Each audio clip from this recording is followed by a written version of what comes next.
I'm ready, boys. Brent, ready? You understand what I was telling you?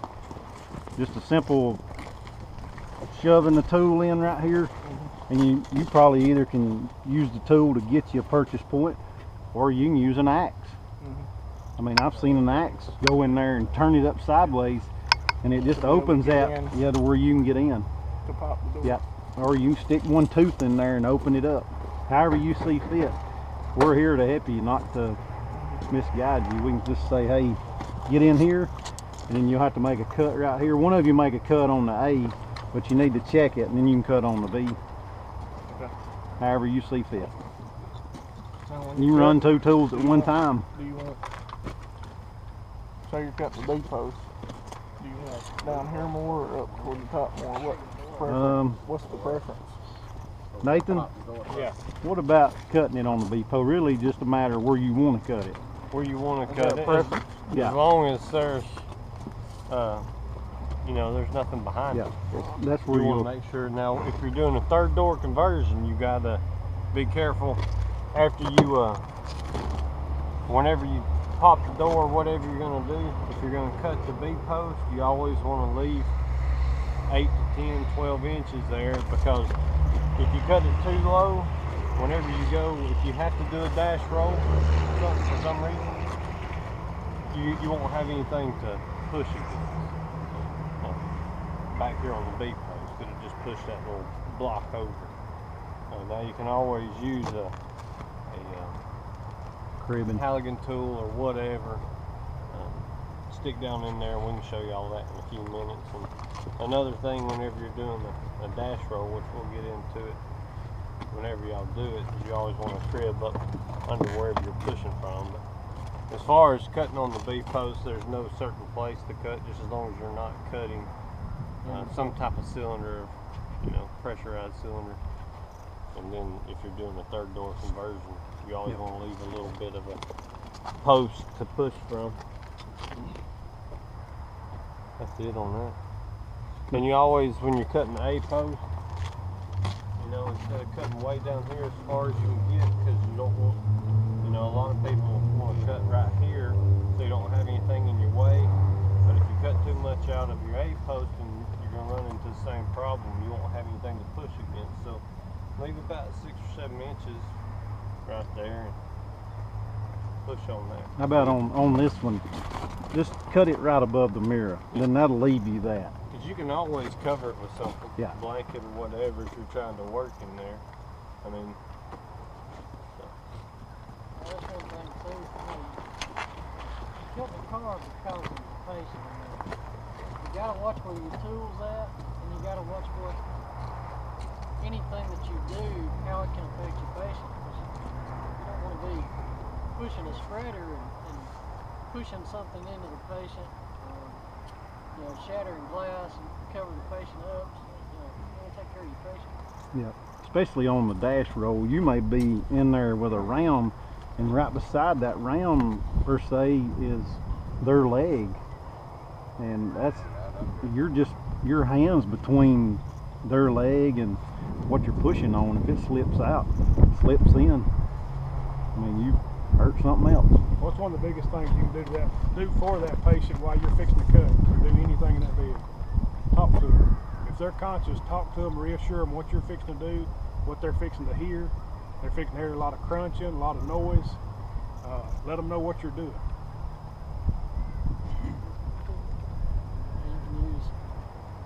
We've used boards in between the patient and the door to protect them. You know, just different moves like that.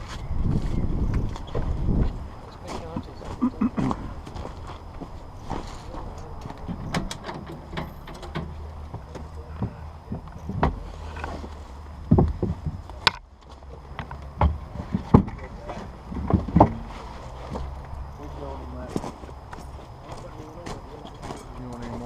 Nah, I don't think we should need. when you're cutting, Cameron, you probably know it more. When you're cutting something, the tools will want to go the path of least resistance.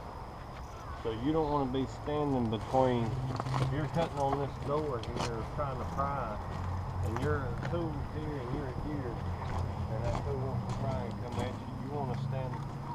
outside, you don't want to be in the pinch point space. So always remember that. And you also, same thing like he said with your patient, you can be cutting inside there, your patient be in there, and the tool want to go that way. So you might have to reposition your tool so you're protecting your patient from your tool. One thing too is try not to fight your tools. Once they get a bite, let them do the work. Don't fight that thing because it's going to wear you out. Once it gets a bite in there, whether it's spreading or cutting, and it gets a hold of that, let it do its job itself.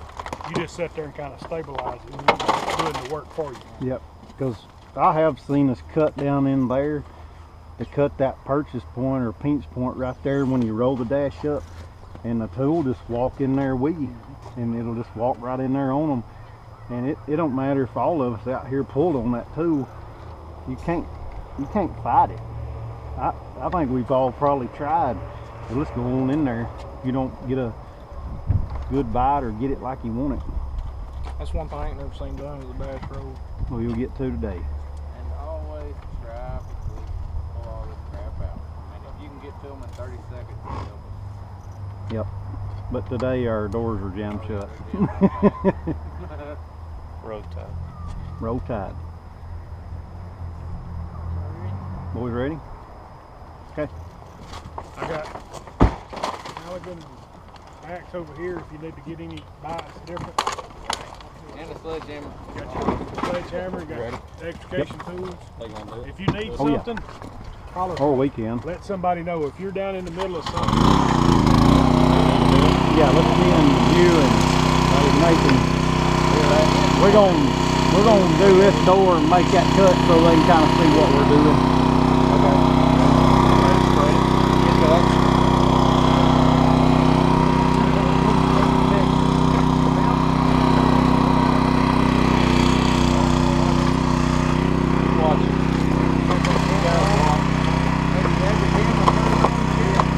Yeah, you can go on that side more.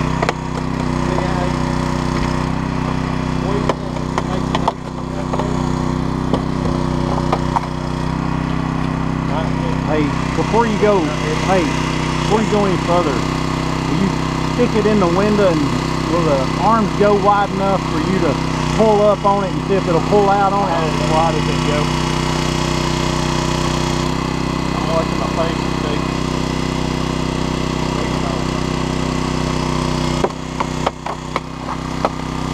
Oh, that's better.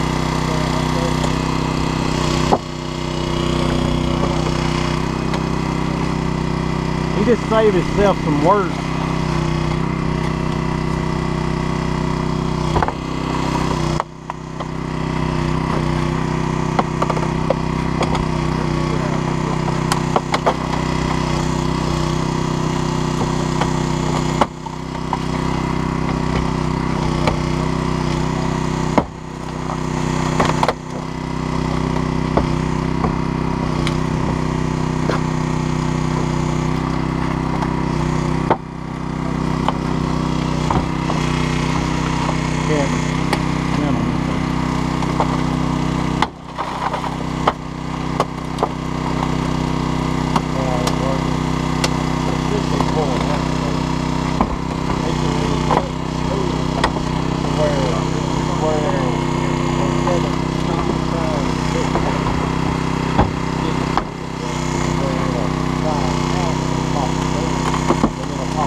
Cut the pin off, Daniel.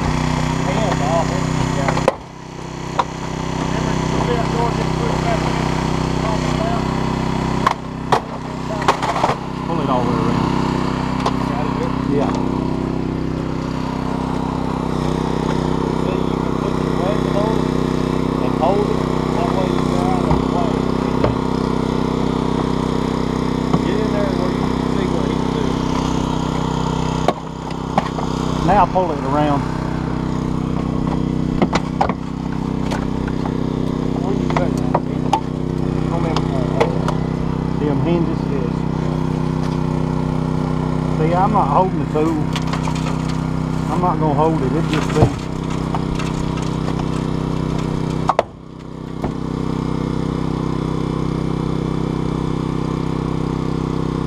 It's just actually fried up first.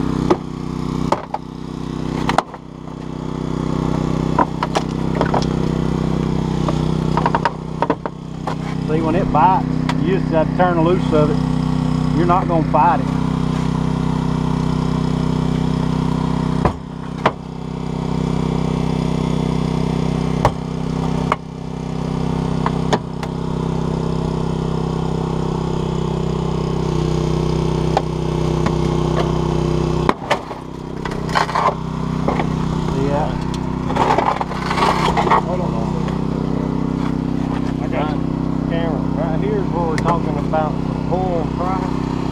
There's not a patient right here before you cut this, before you cut the A-hole, pull all this plastic off, look down these bolts and make sure that there's not anything for you to cut. It's kind of, mainly most of the time, they're going to be out here in your beak hole, and then in your for your back. So there's always reinforced steel here, and I believe. Yeah, and if you'll notice, after we took the door off, this is a lot less material than when the door was there. And this is a huge space to work in. Yeah. A lot of times, per se, all this could be crashed up on them, and you're cutting the crap away, and then you're going to push the dash away from it. You usually don't have this much luxury of having this room. Nathan, that night on 8th Street, what did they have? 101 Airport Red Left, Cedar.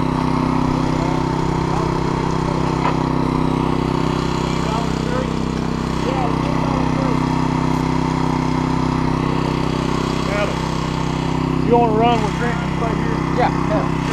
Hey, Trent! Yeah. I'll go. You want to get something and leave that windshield out. And you just want to put the cutters up there and let them run through it. So I'm just going to make a cut right here. Just to show you that we'll do a cut right here.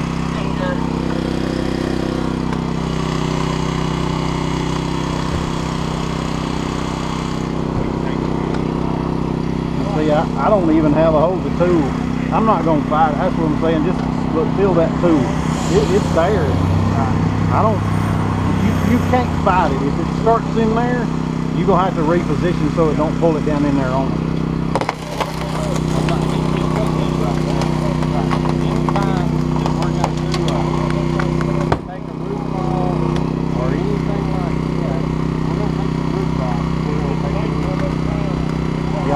That way, with the windshield out, the place we have to worry about, it won't stick and you'll be able to turn it right over. What are you doing right there? Getting it up. Just say we were going to do a dash roll.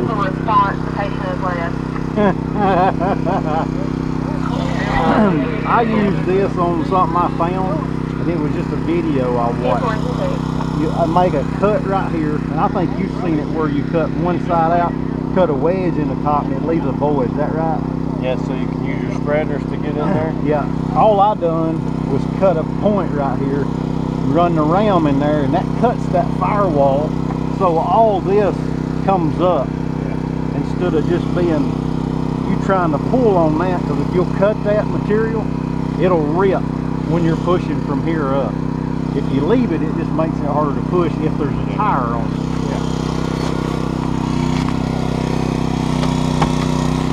See there?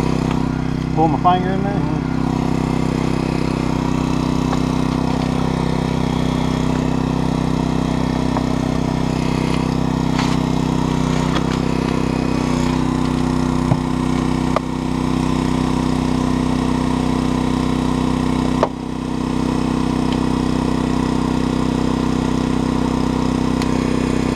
If there was a patient in there, we would have to figure out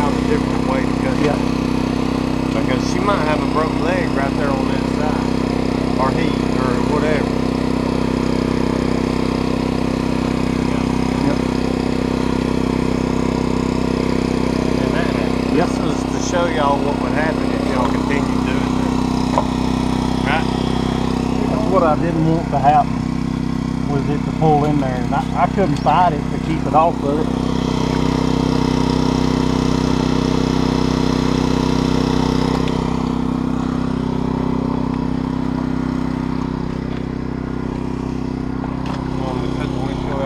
Yeah, yeah. Go get the windshield. Hey, you cut that off. Yeah, windshield cutter. We got a axe. Get the windshield cutter.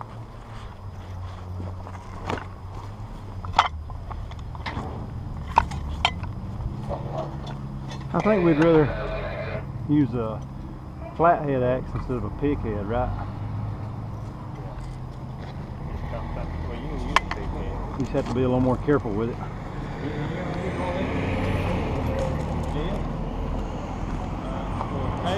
Cut this out and then let Trent cut the other side. No. Take and cut this out. You wanna take this completely out. Or Pretend that I didn't already have a hole in it. you could take and we can cut it down the side, and he can cut it down the side, and you can slap it over on the thing. But go ahead and take it out. I can use this. I had a punch and stop my hole. Punch a hole. Yeah.